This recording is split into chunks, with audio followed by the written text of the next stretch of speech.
Eto na guys, papunta na kami dito sa North Cemetery. Ayan, kasama ko nga pala yung aking mga tiyahin dyan.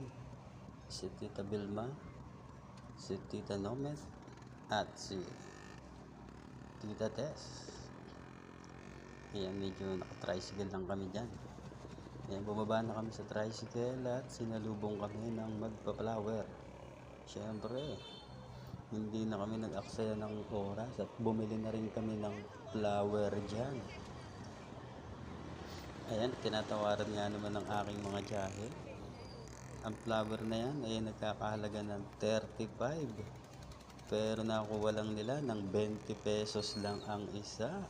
So bumili sila dyan ng 5 piraso at 100.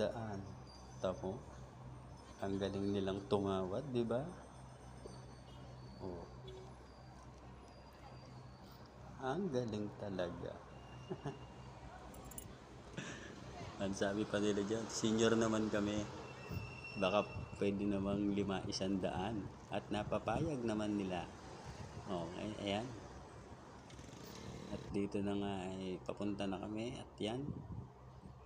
Siyempre hindi mawawala ang kandila. So ayan, bumili na sila ng kandila. Pero hindi na sila tumawad kasi senior na rin yung pinagbilan nila. Ay. Pero ayan, lakad na kami.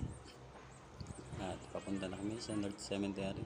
Medyo malayo-layo pa ang aming lalakarin dyan. Dahil sa lawak ng North Cemetery to, Diyos ko, pag nilakad mo ay sigurado pag uwi mo sa bahay, lupay-pay ka talaga. So ayan, tumawid kami dyan. Pero ito guys ha, 31 pa lang yan. 31 pa lang ng October. Kami nagpunta dyan. So makikita nyo, ang dami na kagad tao. Ang dami na kagad sa pupuntahan. Kasi nga, umiiwas sila sa November 1 dahil nako, sobrang kapal ng tao dyan pag November 1. Napakahirap kumilos, napakahirap maglakad. Kaya napili namin pumunta na lang dyan ng October 31. So ayan guys, papunta na kami dyan sa North Cemetery. Nasa bungad na kami. So ayan guys, nakita ko nga pala dyan yung unang hirit. Ayan o, unang hirit.